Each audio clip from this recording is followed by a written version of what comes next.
Good afternoon, everybody. Bon après-midi à tout le monde qui nous joint cet après-midi. Good afternoon, each and every single one of you.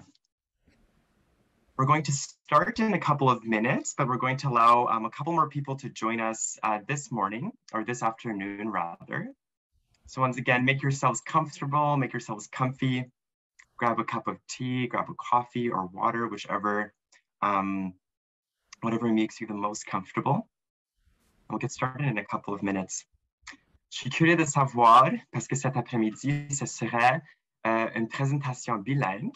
Je suis curieux de savoir d'où vous venez. Alors, si vous pouvez taper dans le chat votre région, je suis curieux de savoir si nous avons des personnes de partout autour du Canada ou même des personnes qui nous joignent dans d'autres pays. Moi, je viens d'ici, de Winnipeg, ici au Manitoba. Puis c'est un plaisir de vous voir virtuellement, de vous joindre au cœur de notre cher pays au Canada ici. So I see some people from Edmundston, very cool. Rosemary, Quebec, very cool. Moncton, Nouveau-Brunswick. Winnipeg, bonjour. Amazing. So for those of you who are just joining us, welcome again this afternoon. My name is Jason Sigaili, and I will be your host for this afternoon's webinar. I strongly encourage you to make yourselves as comfortable as possible and to enjoy this afternoon's presentation. I will ask for you to please share in the chat where you are from. I'm curious to know who is here and from where you are all joining us. So once again, welcome. Cet après-midi, ce serait une présentation bilingue. Alors, on aura la traduction en anglais et aussi en français.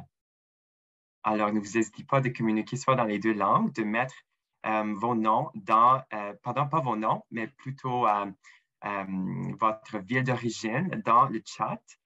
Ce serait très génial de savoir d'où vous venez.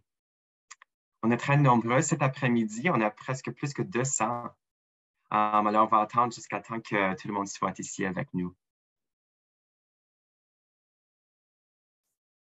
So once again, good afternoon, everyone, and thank you for joining us on our webinar today for People and Planet First. Strongly encourage you, for those of you who just came in, if you can please put your city from where you are from or your town. I'm very interested to see. We have such a great representation here.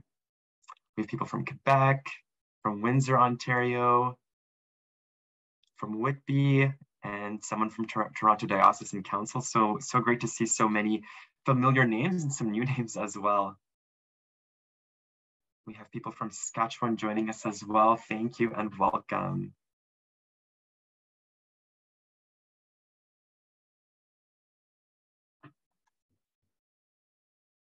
Thank you for joining us this morning. For those of you who just joined in, once again, my name is Jason Sigaili, and I'm the animator for Manitoba and Thunder Bay.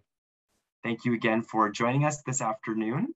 And I strongly encourage you, we'll get started in a couple more minutes. We're waiting for a couple more people to join us. So if you can type your name, well, your name will show up automatically, but if you can type in the chat where you are from, that'd be greatly appreciated. It's very exciting to see where everyone is from.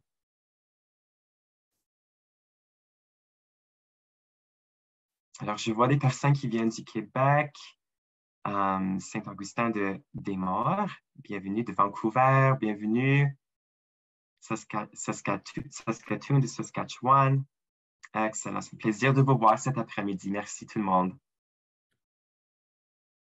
So we're halfway close to our expected list. So j'espère que d'autres personnes vont nous joindre bientôt. On a plus que 200 cet après-midi, alors on a vraiment hâte d'être ici avec vous en tant que grande communauté de développement et paix. Alors, bienvenue à ceux et celles qui nous joignent. Alors, je vous invite de mettre dans le chat votre région, votre ville, d'où vous venez. De cette façon-là, je pourrais voir les différentes représentations ici au Canada. Alors, c'est vraiment un plaisir de vous voir cet après-midi et de voir une très grande représentation nationale. Alors, c'est génial, je vois des personnes ici venant d'Edmonton. Saskatoon, salut tout le monde. Alors, juste un petit rappel que cet après-midi, ce serait une présentation bilingue. Alors, ne vous inquiétez pas de communiquer soit dans les deux langues. Vous pouvez certainement taper dans le chat en français ou en anglais. Vous êtes bienvenus de vous exprimer comme vous voulez.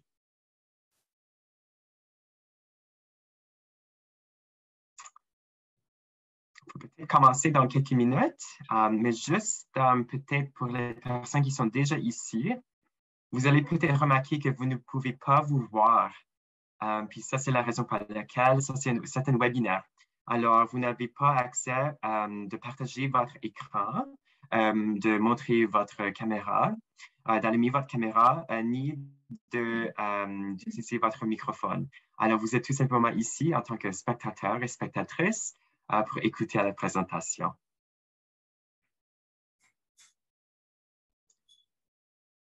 Alors, bon après-midi tout le monde. Good afternoon, everyone. Thank you for those who are just joining us this afternoon. We'll get started very shortly, but I encourage each and every single one of you to either grab a tea, grab a coffee, grab a water, be as comfortable as possible as we are going to learn a little bit more this afternoon about our amazing partners that are making global change and our partners that will be highlighted for this year's campaign. I encourage you that if you've just arrived, if you can please type in the chat where you are from. It is very exciting to see where everybody is from and what representation we have this afternoon. So feel free to use the chat.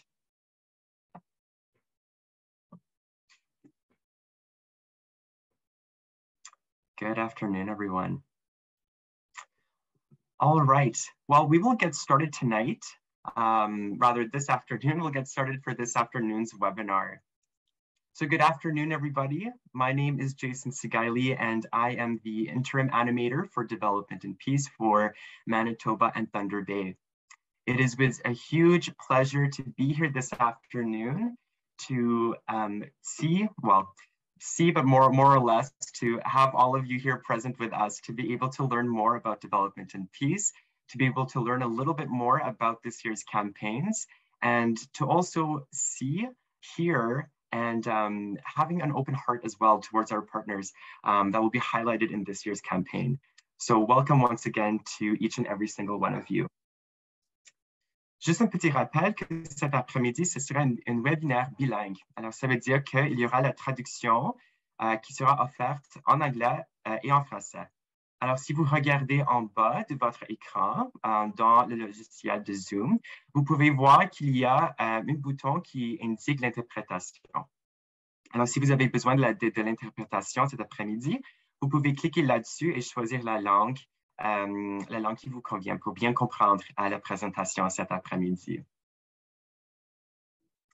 So just to start off, for some of you who are new to Development and Peace is the social justice organization of the Catholic Church in Canada.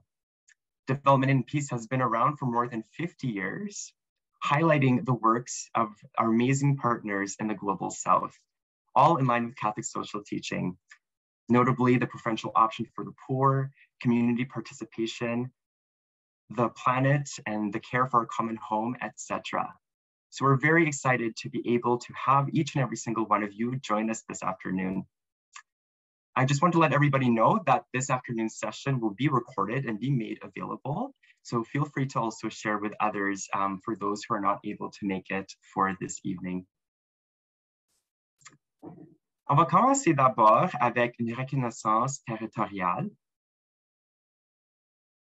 Et aujourd'hui, moi, je viens d'ici à Winnipeg, ici au Manitoba, et donc je vais lire la reconnaissance territoriale de ma région. Alors, je vous invite fortement, si vous savez votre reconnaissance territoriale, nous sommes une groupe qui est très, très divers, alors si vous pouvez le mettre dans le chat, ça serait génial. I acknowledge that I'm gathered on the ancestral lands, Treaty 1 territory, traditional territory of the Anishinaabe, Cree, Oji-Cree, Dakota, and Dene peoples, and on the homeland of the Métis Nation. let us take a moment to reflect on the role of the church and the Indigenous population and the progress and work that us as individuals and as a community must make towards truth and reconciliation.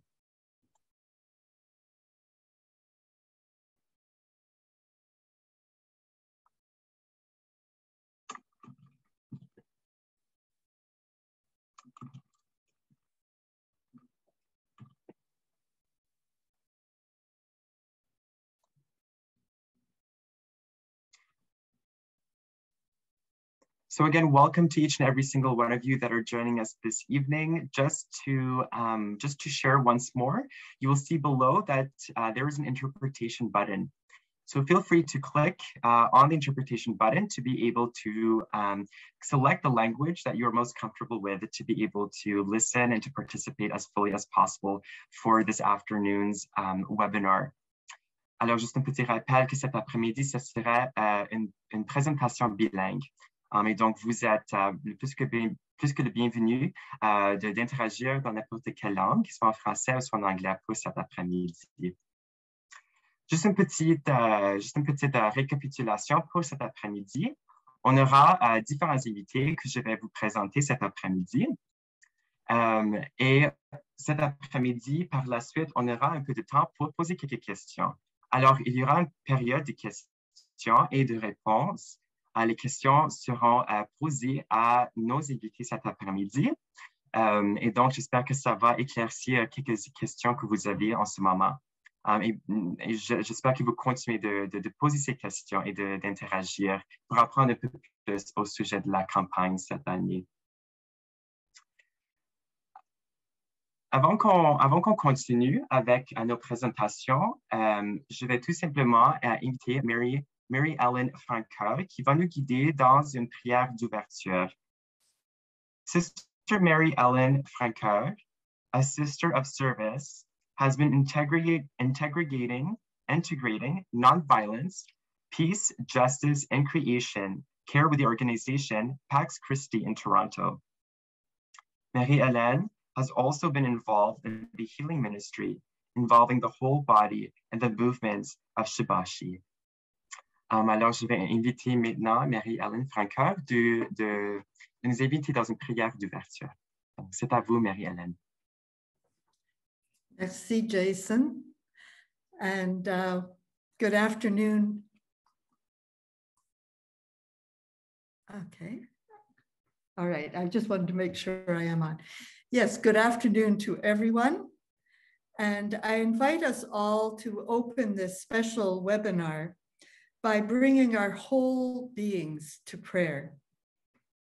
So we'll first begin with singing a song of holy intention for all the days of our lives.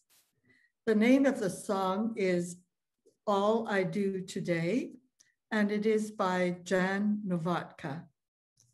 I'm going to share my screen so that you'll have the words and the image that I have to go with it. I invite you to mute yourselves so that you can sing along with me with your whole hearts. I'm going to stand, and you may want to, or just remain seated.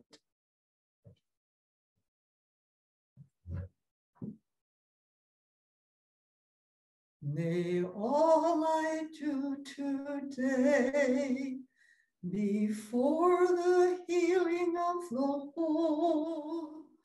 May all I do today mend our broken world. May all I do today bring blessing on the earth. May all I do today be for the good of all. All I do today. May all I do today be for the healing of the whole. May all I do today mend our broken world. May all I do today bring blessing on the earth. May all I do today be for the good of all I do today.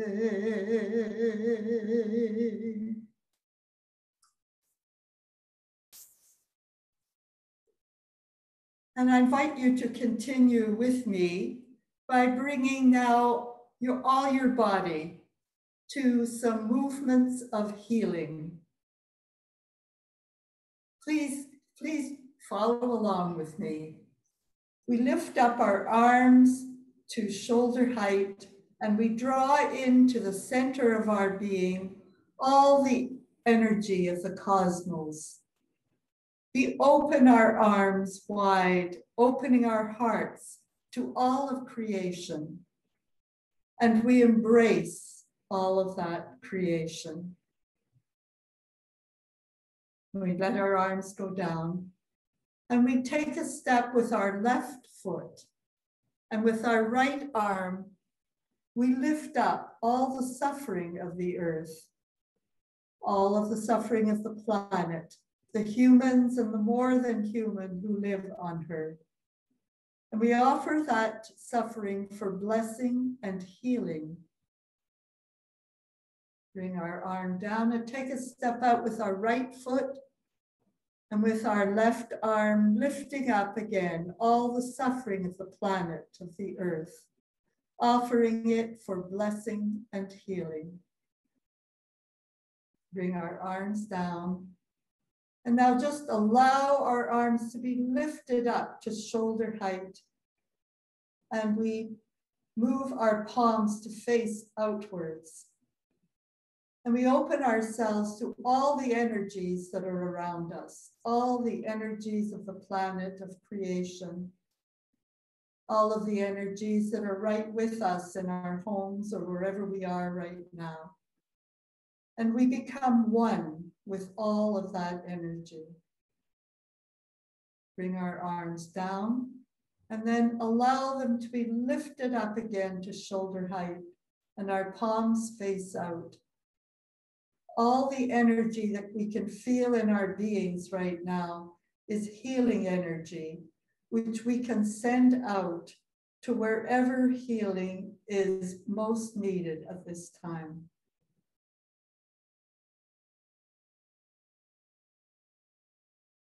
And we bring our arms down, and then just raising our arms in a gesture of thanks to God. Amen. Thank you. Thank you very much, Mary-Hélène, for that beautiful prayer and for really putting us in this beautiful ambiance to be able to put people and planet first, and as well as to learn from the amazing partners that will be highlighted for this year's campaign. Just one last reminder for each and every single one of you. I strongly encourage you to please use the social media. I'll invite one of the animators to please type in the chat our different social media handles. So anything that you are doing in your parishes, in your communities with this year's campaign for development and peace, we strongly encourage you to use @DevPeace and #PeoplePlanetFirst, ou si vous préférez en français, @DevP, et ensuite #Gens et planète avant tout. So strongly encourage you to use these beautiful handles so that we can all be connected, not only throughout this campaign, but as well as through social media. Très bien, alors on va continuer cet après-midi avec la présentation de nos partenaires, des partenaires qui seront soulignés pour la campagne cette année. Alors d'abord, on va regarder une très courte vidéo qui explique un peu le travail de DPA, de Development and Partnership in Action. Nous sommes partenaires avec Development and Partnership in Action. au Cambodge depuis 2004. Dans notre campagne, nous regardons le programme pour les titres des terres communes et des forêts communautaires. Avec la déclination des heures, nous n'étions pas capables de voir des pays présents aujourd'hui. Alors, ils ont pour nous préparé une petite vidéo pour cet événement. Alors, je vais tout simplement partager, la vidéo sera diffusée ici.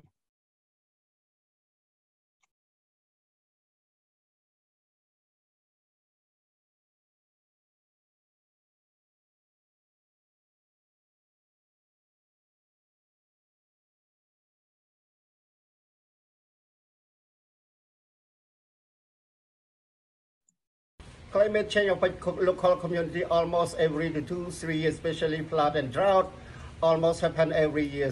Flood damage hundreds of hectares of rice and other crops, livestock, and sometimes kill children, damage roads. Drought also damage rice and causes infectious diseases. Flood kill children and damages farmings, damage houses, spirit area of indigenous people. Generally, climate change made the community people become poorer and affect negatively on the efforts and the result of NGO development interventions.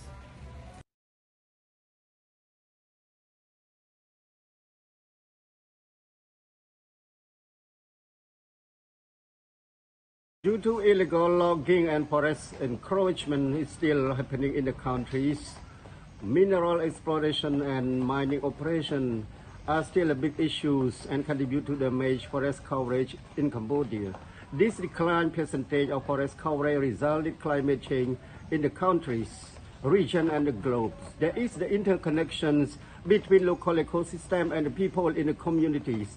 It is so important for the Cambodian, especially farmers that grow rice mainly depend upon on rain or water. This contributes to improve local economy, well-being and health of the people. DPA has supported our indigenous community to secure their communal land, forest land, environment, river, and conserve their culture and traditions through implementing communal land titling, community forests, community protected areas, community fisheries. Community members are supported to protect, to patrol their forest land, wildlife, and fish broodstock. Community are also trained in collecting non-timber forest products from their protected forests in a sustainable manner and in processing all those NTT products. DPA also has provided resilient agricultural technique, disaster risk reduction, and climate change adaptation to the community people to be more adapted on their farmings and production and linking them to market for better household income of the target communities.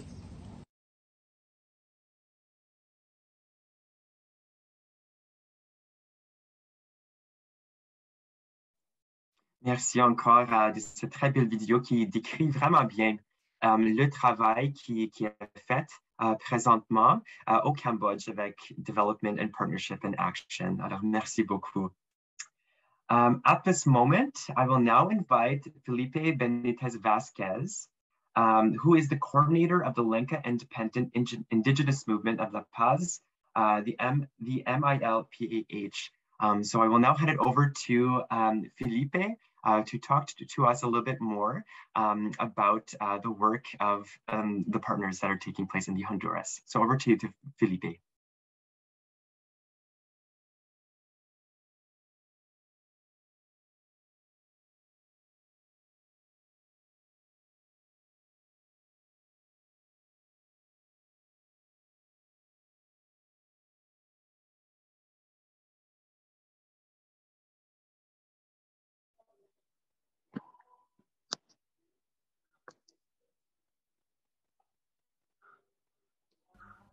Felipe, es su turno. Muy bien. Buenas tardes. Quiero comentarles, compañeros y compañeras, gracias por la invitación. Más que todo quiero comentarles que, bueno, mi nombre es Felipe Benítez Vázquez, soy coordinador ahorita soy fundador del Movimiento Independiente Indígena Lenca de La Paz, que lleve el nombre de milpa con H. Es un milpa, así como se escucha. Milpa es un movimiento indígena lenca que aglutina los consejos indígenas comunitarios. Son consejos donde una tierra es comunitaria, es colectiva, y ahí hay una junta directiva, se compone por consejos municipales, por consejos indígenas de mujeres, consejos indígenas de jóvenes, y también otro tipo de organización también que se consideran indígenas. Eso es milpa, y está en 15 municipios del departamento de La Paz. Tenemos una cantidad bastante considerable de consejos indígenas comunitarios. Eso es milpa, y los principales objetivos de nuestro movimiento es la defensa de nuestros territorios, es más que todo el cuidado, el rescate de nuestros bienes comunes, lo que es el agua, el bosque, la tierra, todo lo que es nuestra cosmovisión. Eso es la palabra milpa. También aquí mirando, viendo también que como organización también hemos estado al frente de muchas situaciones que estamos ahí pendientes. Por ejemplo, uno de los objetivos, como dijimos, es el trabajo de los consejos comunitarios, el rescate de nuestro pueblo. También aquí, ¿cuáles son los riesgos? Los riesgos que enfrentamos como pueblos indígenas, como defensores y defensores de nuestra madre tierra. Uno de los retos que nosotros enfrentamos es la discriminación. Otro punto que enfrentamos es el riesgo que corremos nosotros por estar en un país que es un narcoestado, realmente se ha convertido en nuestro país en un narcoestado, donde han hecho un sinnúmero de leyes que van en contra de nuestras cosmovisiones, como la ley de minería, la ley de escucha, la ley de secretividad, y la ley de obtentores vegetales. Hoy con las ciudades modelos, que es una ley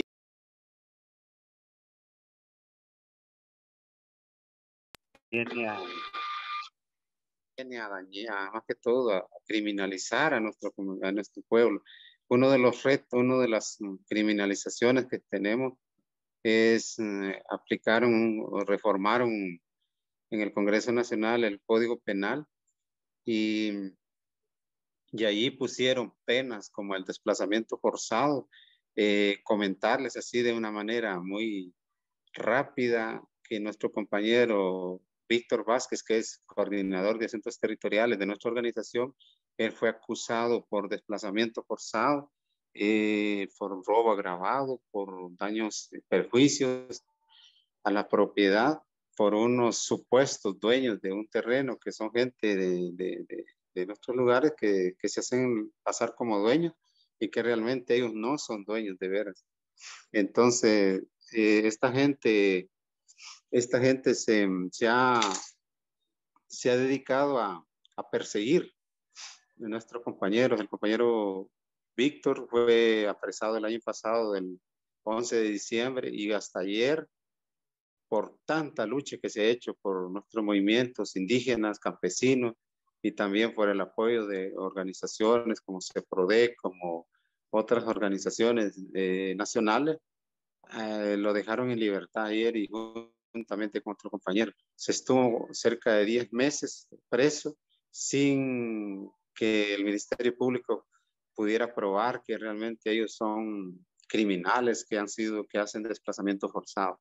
A nosotros también otro punto que sufrimos es la discriminación. Por ejemplo, yo, en el caso mío y la compañera María Felista López, que es la coordinadora de los derechos de la mujer de Milpa, y otros miembros del Consejo Indígena desde Cabañas, fueron declarados non gratos por la Corporación Municipal de Cabañas, prohibiéndoles que nosotros no podamos entrar ahí a sus pueblos, ya que ahí hay 8 consejos indígenas comunitarios que pertenecen a Milpa, Y así sucesivamente, esos han sido los retos que enfrentamos. Nos han asesinado muchos compañeros como Javier Vasquez, Juan Francisco Martínez, Silvestre Manuel, varios compañeros también han sido asesinados en nuestro departamento donde tenemos presencia. Por ejemplo, hay un compañero que es miembro de la Coordinadora Ambiental Indígena Lenca y Campesina, que es un espacio de cuarto grado que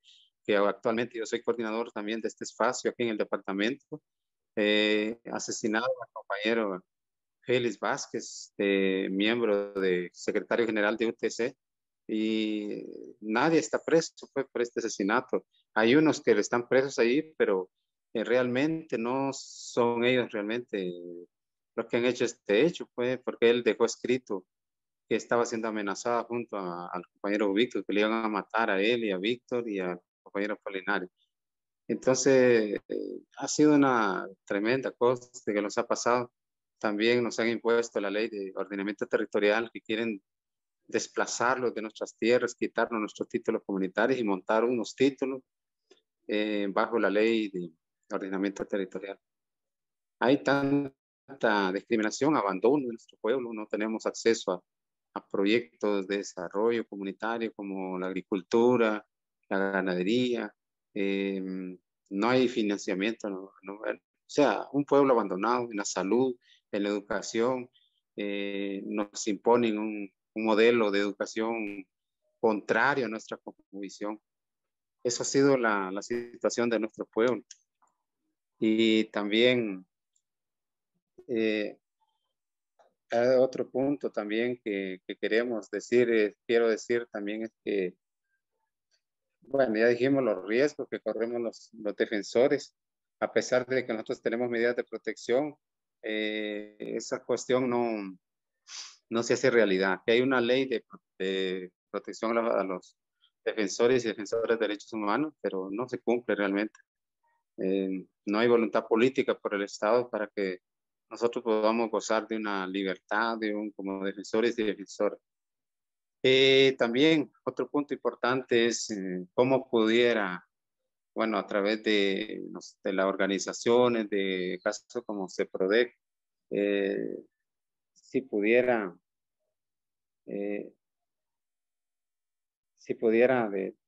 ¿cómo se llama? Aconsejar, más que todo formar, aparte de las autoridades. Yo sé que a través de las organizaciones, de como CEPRODEC, otros, pues, hay una forma de cómo sensibilizar a las autoridades, más que todo nacionales, locales, a los jueces, los fiscales, a los políticos, sobre la gran importancia que tiene el Tratado de los Convenios 169, la Declaración Universal de los Derechos Indígenas y otros tratados que nos protegen. Una manera que puede es a través de, por ejemplo, a través de CEPRODEC, formar a esta gente, las autoridades, para que nos tomen en cuenta como unos verdaderos hondureños originarios. Y yo sé que eso se puede hacer mediante los procesos de formación. También otro punto que es importante, nosotros como pueblo originario, juntamente con mi equipo de compañeros, estamos pensando ver cómo rescatar parte de nuestra cosmovisión que se ha perdido, como ser el idioma, como ser nuestra espiritualidad. Yo manejo muy bien el tema de nuestra espiritualidad, de nuestra cosmovisión. Tenemos los 4 colores del maíz: rojo, negro, amarillo y blanco, que son el símbolo de la espiritualidad de nuestro pueblo lenca. No sé si tuviesen alguna pregunta para Las preguntas poder. vamos a tener al fin, más al fin. Muchas, Gracias, sí, pues, muchas y de gracias, Felipe. Vaya.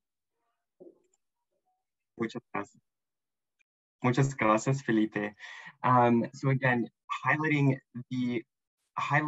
the amazing work that is taking place right now in Honduras, and really encouraging all of you to continue learning more. So thank you so much, Felipe. Muchas gracias.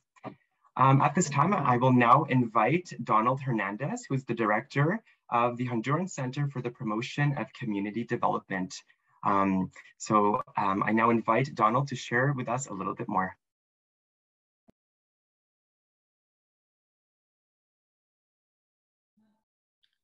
Sí, gracias a todos y a todas por este espacio. Quiero agradecer desde CEPRODEC, que es el Centro Hondureño de Promoción para el Desarrollo Comunitario, una organización que coordina trabajo desde hace casi una década con desarrollo y paz. Hemos podido llegar, gracias a ese apoyo solidario, a diferentes comunidades en diferentes regiones del país, ya, así como ha sido el pueblo indígena Lenca, el cual representa Felipe. Hemos llegado en procesos de formación, primero fortaleciendo las capacidades, enseñando el derecho de que los derechos que las comunidades tienen para que puedan exigir ante los gobiernos las responsabilidades y las garantías de los derechos. Para nosotros es importantísimo el apoyo solidario que se lleva desde la cooperación internacional, mediante la cual no podríamos llegar a acompañar. Muchas veces el conocimiento es tan importante, pero cuando los pueblos son empoderados, entonces se vuelven enemigos de quienes históricamente les han dominado. Y ese es el caso que hoy tenemos en la vida de Víctor Vasquez, que estuvo 10 meses preso precisamente por defender a su pueblo en relación al derecho a su tierra y a su territorio. Y las historias de criminalización de hombres y mujeres en diferentes regiones del país son múltiples. Así como Felipe lo ha comentado, tenemos muchas personas que han sido asesinadas o que han sido, que están huyendo del país por ser perseguidas. Desde la iglesia estamos acompañando a sacerdotes, a religiosas que están procurando la defensa de la casa común, y bajo esa dinámica que por medio de las parroquias se nos permite llegar a ese fortalecimiento de capacidades de nuestra población, también vemos la necesidad de incidir, como Felipe lo decía, ante autoridades, estar monitoreando las leyes en el país que están siendo modificadas de acuerdo a la intención de los grupos de poder en el país. Casualmente tenemos una ley de minería que sigue violentando el derecho a la consulta de los pueblos indígenas, una ley de minería que sigue dando la oportunidad de que el método de minería a cielo abierto siga siendo implementado. Tenemos en Honduras 471 concesiones mineras por un promedio de 10,000 hectáreas por concesión, que con el método de minería a cielo abierto se estaría explotando con dinamita la mayoría de las montañas en Honduras, contaminando las fuentes de agua que en realidad son las fuentes de vida para nuestras comunidades. Nosotros, con el apoyo de Desarrollo y Paz, después de tanta experiencia recogida con el pueblo lenca y especial con la organización de Milpa, hoy estamos trabajando y enfocándonos en un trabajo en el departamento de Olancho, que es un departamento de los más grandes del país, con una gran cantidad de recursos que están siendo explotados inmisericordiamente. Y hoy estamos trabajando con estos pueblos, ya no con el pueblo lenca, sino con el pueblo Paix. Es otra etnia en Honduras que está siendo arremetida, que está siendo criminalizada para quitarle sus recursos. Y es ahí donde estamos por medio de la iglesia, por medio de los sacerdotes y por medio de las hermanas religiosas o de los frailes franciscanos, llegando con ellos para llevar procesos de organización, para llevar procesos de articulación regional y de articulación nacional, porque cuando los pueblos toman la decisión de defender sus bienes comunes, de defender la casa común, se vuelven enemigos de un Estado que ha apostado porque el desarrollo se enfoque en extraer las materias primas, bosque, agua, tierra, semilla, que le han pertenecido al pueblo, y que hoy quien se toma el derecho de procurar la defensa de estos bienes se convierte en enemigo público, ofreciéndoles cárcel o ofreciéndoles persecución y procesos de criminalización, como ya lo tenemos con compañeros de la zona de Guapinol en el departamento de Tocoa, que colinda también en la zona de Olancho, donde estamos trabajando. Sabemos que las luchas son articuladas y que gracias a este apoyo solidario que sistemáticamente hemos venido teniendo de desarrollo y paz, con vigilancia a los proyectos mineros, con apoyo a los pueblos indígenas, con empoderamiento a las mujeres que están siendo sometidas y que son las que más sufren en los territorios, y ante un momento de cambio climático en donde nuestro Estado hondureño, apostando a los compromisos internacionales para revertir el cambio de la matriz energética, está apostando por proyectos energéticos, ya sea solares o de energía hidroeléctrica, sigue violentando los derechos a las poblaciones. Con esto solo quiero decir que no solo basta en el proceso de cambio climático en apostar a que se procuren energías alternativas a las energías fósiles. De nada sirve si se están para implementar los proyectos eólicos o solares o de energía hidroeléctrica, se está violentando los derechos de nuestras poblaciones, a quienes se les está apresando, a quienes se les está matando y a quienes se les están limitando los espacios ciudadanos de participación democrática. Agradecemos el apoyo que siempre hemos recibido de desarrollo y paz, con esa visión de justicia climática, con esa visión de cuidar la casa común, como bien lo dice el Papa en su encíclica, y seguimos apostándole a este derecho. Estaremos pendientes de cualquier consulta que se nos pueda hacer al respecto. Gracias. Muchas gracias, Donald. Merci encore de votre très belle présentation, de nous parler un peu plus au sujet de ce deck. En ce moment, je vais passer la parole à Emily Dwyer. Emily Dwyer est la coordonnatrice du réseau canadien sur la réédition du compte des entreprises. C'est avec le RCRCE que Développement IP travaille sur cette campagne pour la responsabilisation des entreprises. Alors, c'est à vous la parole, Emily. Merci beaucoup, Jason, y muchas gracias, Donald, Felipe y los defensores de Camboya por su valentía, su determinación, su labor y de haber compartido con nosotros hoy. Nos solidarizamos con ustedes y también comprometemos de hacer lo que podemos para implementar reglas en Canadá para que las compañías no puedan continuar operando con impunidad. Good afternoon, everyone. It is a real pleasure to be here today, speaking from the traditional and unceded territories of the Anishinaabe and Algonquin peoples, and a real honor to be speaking after these very important testimonies from partners in Honduras and Cambodia. The accounts that we heard of impacts on the environment and criminalization of those defending their territories are a stark reminder about the need to take action here in Canada, because really at its core, this is a Canadian problem. It's Canadian companies and their global suppliers and business relationships who are involved in serious abuses in every corner of the world.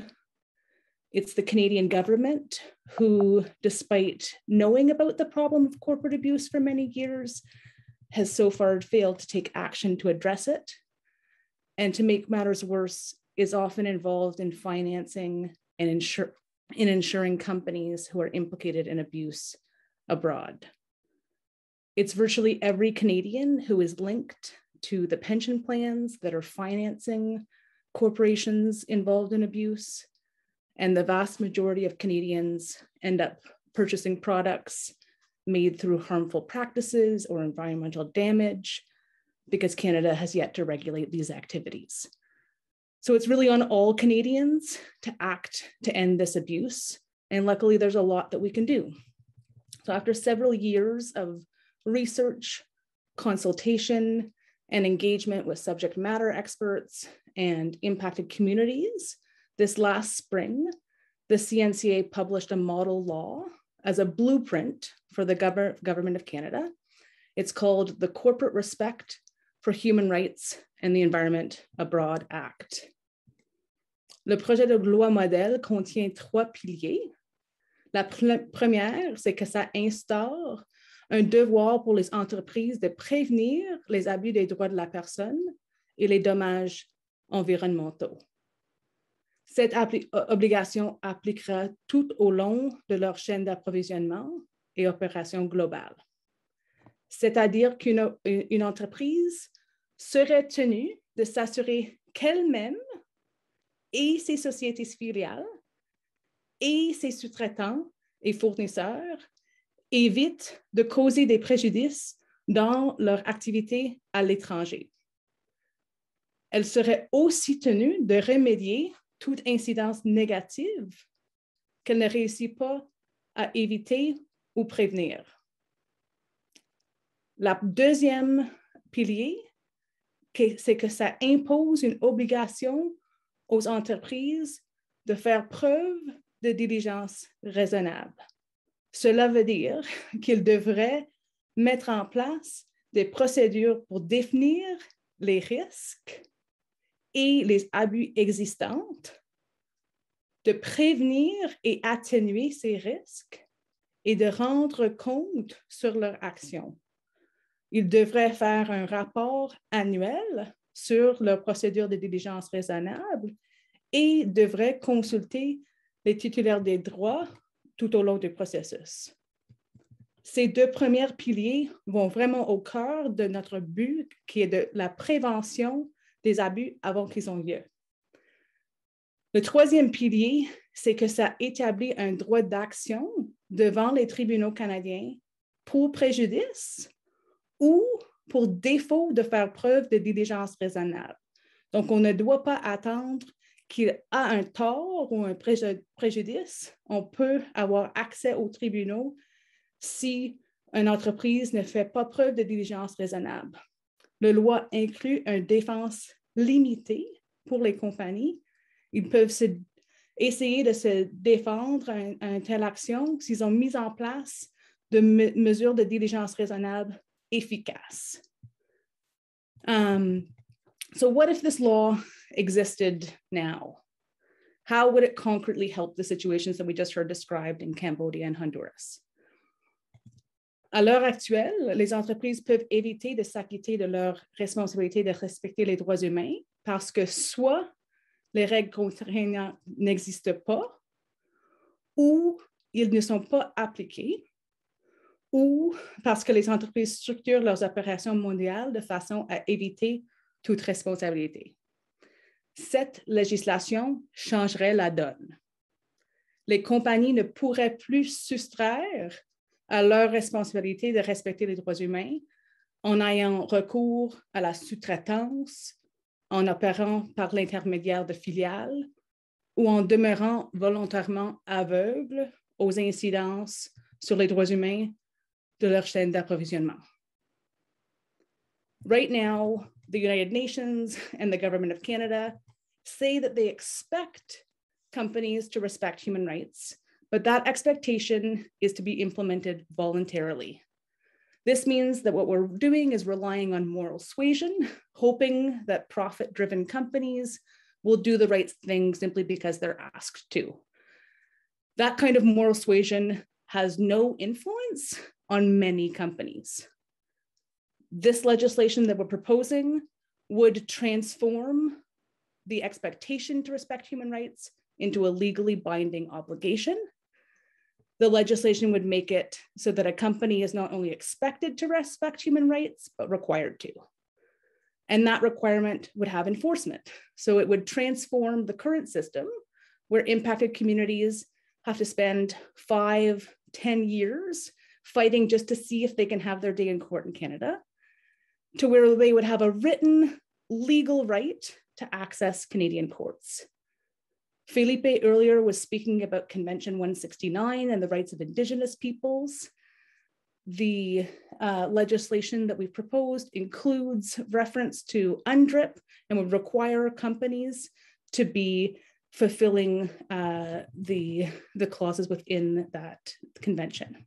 So if this law existed, Canadian companies operating overseas or their business relationships and supplier factories there would be required to prevent abuse and environmental damage, would have to develop, consult on, implement, and report on adequate due diligence procedures. So they would have to take steps to identify risks their operations cause to people in the environment, including whether their operations put local human rights defenders more at risk. They would have to take steps to mitigate and prevent harm and remedy harm that occurs. They would need to consult with rights holders about their due diligence procedures. Those due diligence procedures and consultation requirements are really focused on preventing harm from happening in the first place. But the legislation also provides for enforcement. So if a company causes harm or fails to implement, consult, or develop due diligence procedures, they could be brought to court in Canada. And the hope is that this risk of being sued would help incentivize companies to prevent harm in the first place. So in the last minute that I have, I want to talk a little bit about what we could expect to happen over the next year. So what I'm talking about is a proposed law. It's a civil society proposal. So now what we need is for government or a member of parliament to bring it to the House of Commons. And we're really confident that we're going to see this movement happening in the coming months. And at that time, we'll need support from members of parliament across party lines. It'll go through the House of Commons and the Senate. And we will need the support of Canadians across the country to keep this in MPs' minds throughout that period. It won't be quick, it won't be easy, but there's lots of signs of hope. I can tell you more about that now, but Jason's showing me that my time is up. Thank you so much, Emily. And this goes for all three of our panelists for this afternoon. We'll be having now a short period of question and answer. So I strongly encourage you, wonderful presentations from all three of our amazing panelists. So I strongly encourage you, any questions that you may have, I encourage you to put them in the question and answer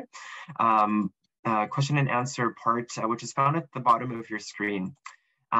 So the first question I have here is for Donald. So Donald, the question that is for you, so Donald from Upper Deck. Can you explain the link between the work of Milpa and Berta Cáceres, and to tell us a bit more about Victor Vasquez and the charges against him and why he was released?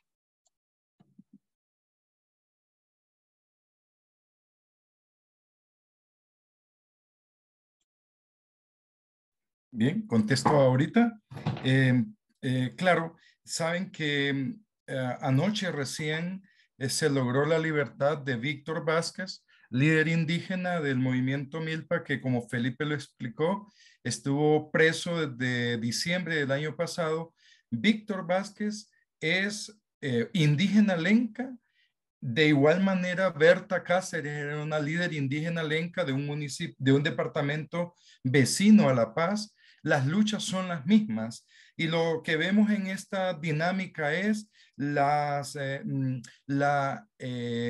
acciones de criminalización, ya sea por medio de asesinato de líderes o lideresas en el caso de Berta, o el tema de la criminalización en el caso de Víctor Vázquez. Estas dinámicas las venimos viendo consecutivamente, recurrentes en el actuar de los empresarios y del Estado mismo para mandar mensajes a las y los defensores de la tierra y los territorios de lo que les espera. Mundialmente, el asesinato de Berta Cáceres nos puso en el ojo del mundo a nivel internacional, pero se siguen teniendo ataques a líderes y lideresas recurrentemente, como ya lo hemos explicado en el caso de Víctor Vázquez, que como repito, Felipe Benitez no ha llegado a casa todavía porque hemos estado toda esta semana exigiéndole al Departamento de Justicia la liberación inmediata porque hay una serie de intereses previos a las elecciones para que este compañero siga preso, mandando un mensaje a quienes quieran seguir defendiendo la tierra y los territorios de lo que les espera, ¿no? Entonces, la lucha de Berta Cáceres, la lucha de Víctor Vázquez, la lucha de Felipe Benitez, la lucha de las y las compañeras de la zona de Milpa es la misma por la que Berta Cáceres ofrendó su vida y seguimos entonces con estos niveles de criminalización.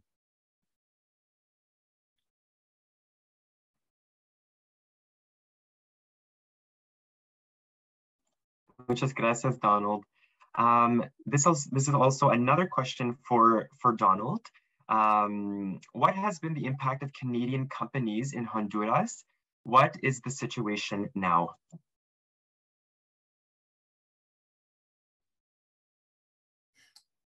Bien, la historia y la experiencia que tenemos en CEPRODEC es precisamente con empresas canadienses. El gran impacto negativo que dejó la Gold Corp de Canadá en el Valle de Siria sigue siendo el principal ejemplo de lo que significan los proyectos mineros de minería a cielo abierto en Honduras. El ejemplo lastimoso de los daños nocivos de la industria minera en Honduras son de empresas canadienses. La Five Star Mineral también de Canadá, que cambian de nombre a cada momento. En la zona sur del país tenemos incidencia de muchas empresas que lo que han hecho es, en el transcurrir del tiempo, poner nombres de empresarios nacionales para ocultarse detrás de esos nombres con respecto al origen de los bienes. La gran cantidad de concesiones que tenemos en Honduras nos hace suponer que la incidencia de la industria canadiense en Honduras sigue latente, y por eso es importante la aprobación de estas iniciativas de ley en Canadá que vendrían a darnos un gran respiro a la sociedad civil en Honduras, el hecho de que se puedan sancionar con las leyes que ustedes tienen en sus países, porque el sistema judicial nuestro hasta el momento no nos da ninguna alternativa.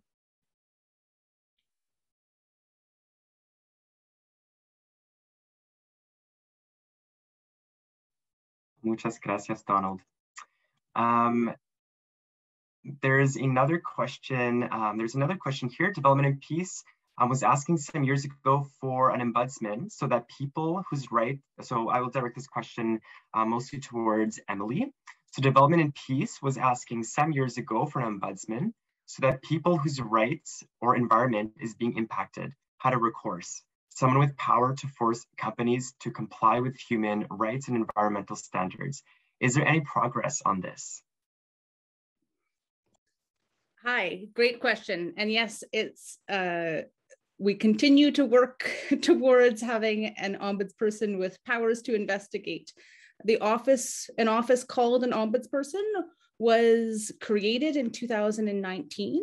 It just started receiving complaints as of March of 2021, that it opened its doors for complaints. But in our analysis, it doesn't have the basic minimum powers it needs to be effective. So even though that office is named and there's people working there, we've had to advise people to approach the office with caution, because we're really worried it's not going to help people and may even put them in a worse situation than they were before. So we're continuing to advocate for that office to have powers.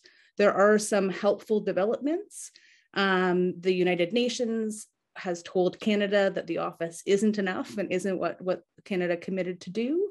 And last spring, the International Human Rights Subcommittee, several of the members of that committee made a recommendation for Canada to give the office powers, but still it doesn't have them yet.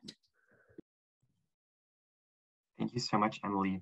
The last question that we have for this afternoon is again for Emily. How likely do you think the proposed legislation is to move forward? Is the media likely to provide coverage to help educate the public?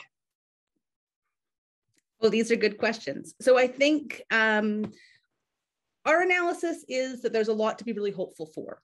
There is growing momentum in Europe. There are examples of this kind of law that have been passed there. There was a law in France that came in France. I posted in the chat to someone's question, I don't know if it went to everyone, to a map across Europe of developments there. So it's hopeful in terms of being able to call on Canada to catch up. It's one of the first things that MPs ask you when you're coming in with a proposal. Where does this exist elsewhere? So that's helpful. We also had, in the lead up to the election, most major political parties committed to this kind of legislation. It was in the liberal and conservative platforms to have supply chain legislation, not exactly referencing ours, but other parties also made those commitments. The International Human Rights Subcommittee in the spring called on Canada. They issued a consensus recommendation that Canada should pass this legislation. And when we launched our model law last spring, we received endorsements from 150 organizations from 32 countries. So there's a lot of movement. Media coverage will depend on the various factors at play. We're working hard at it, and it's always really helpful for Canadians to be bringing this into their local papers, writing letters to the editors. So it's not just the big news stories, but also us bringing that in. So a call back to all of you to help us in getting that message out. Thank you so much, Emily. I really appreciate in that response the importance of bringing that message, being those les porte-parole, being those people that will bring that message, also to make the voices of our brothers and sisters in the global south even more amplified, and to have that heard in a national level, on the Canadian level. So unfortunately, that is all the time that we have this afternoon for the questions. Alors, un grand merci à tous nos panélistes qui ont partagé leurs réponses, et merci à ceux et celles qui ont partagé de très bonnes questions. Il y a aussi beaucoup d'autres bonnes questions qui nous restent, mais malheureusement, nous manque un peu de temps cet après-midi. Alors, la dernière chose que j'aimerais vous montrer, la dernière chose que j'aimerais vous montrer est concernant l'action. Alors, qu'est-ce que vous pouvez faire suite à cet après-midi?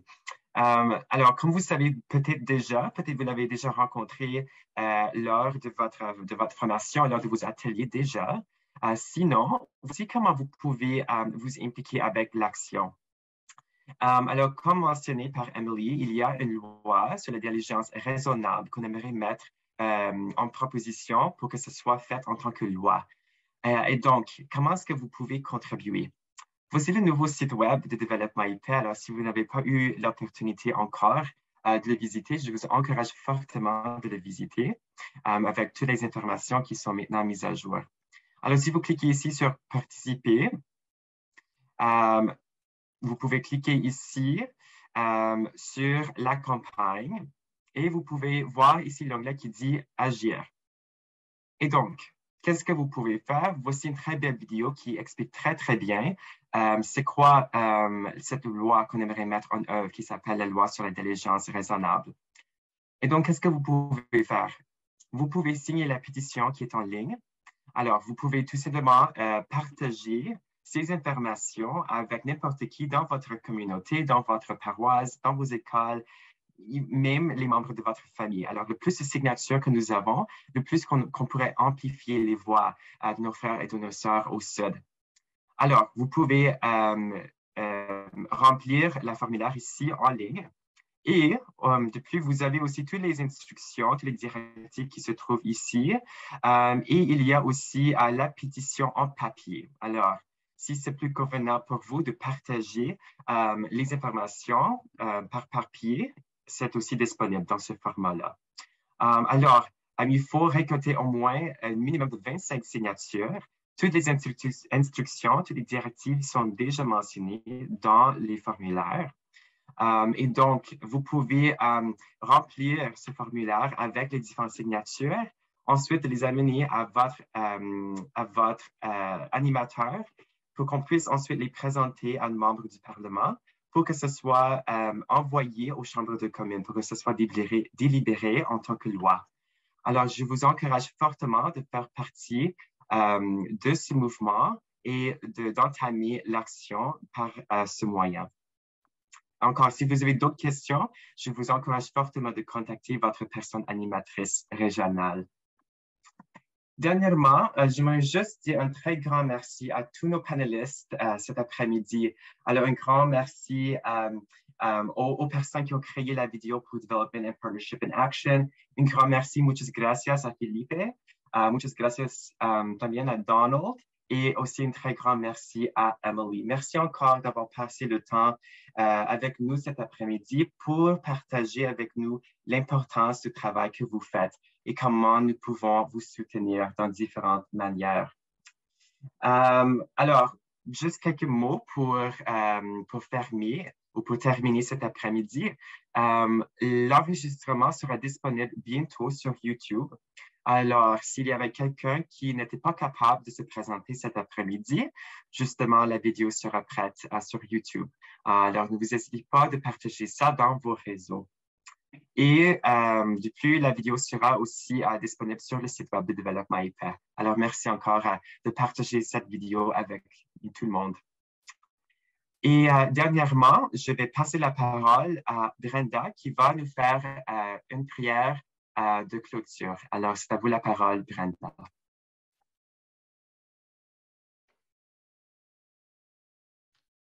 Merci beaucoup, Jason.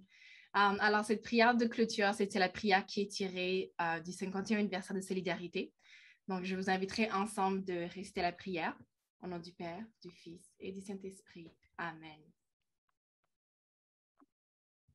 Seigneur, toi qui as créé tout ce qui est bon, toi qui déploies les cieux comme une tente, tu nous as fait l'un pour l'autre. Tu nous sors de notre isolement vers une communauté d'amour. Ta voix est sûre et ferme. Nous venons de plusieurs endroits et pourtant, nous sommes tissés ensemble dans un même esprit.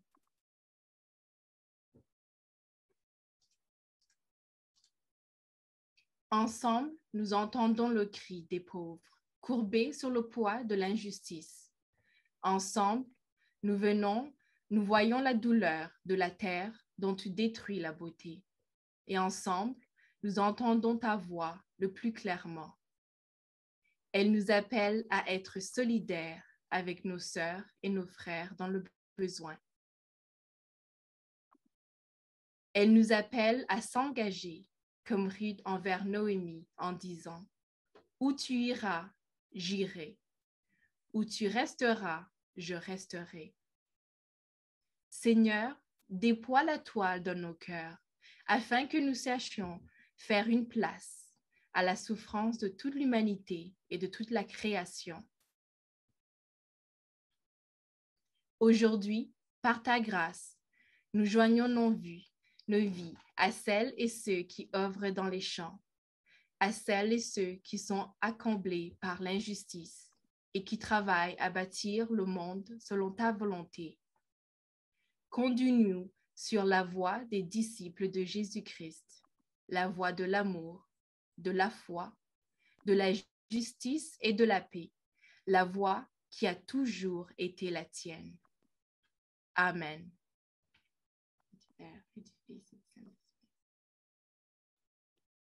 Merci beaucoup, Brenda, pour cette très belle prière.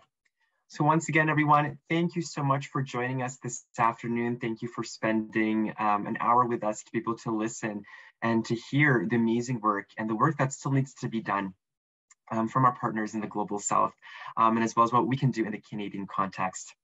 So once again, thank you so much, everyone, and have a great afternoon. Bon après-midi, tout le monde. Merci.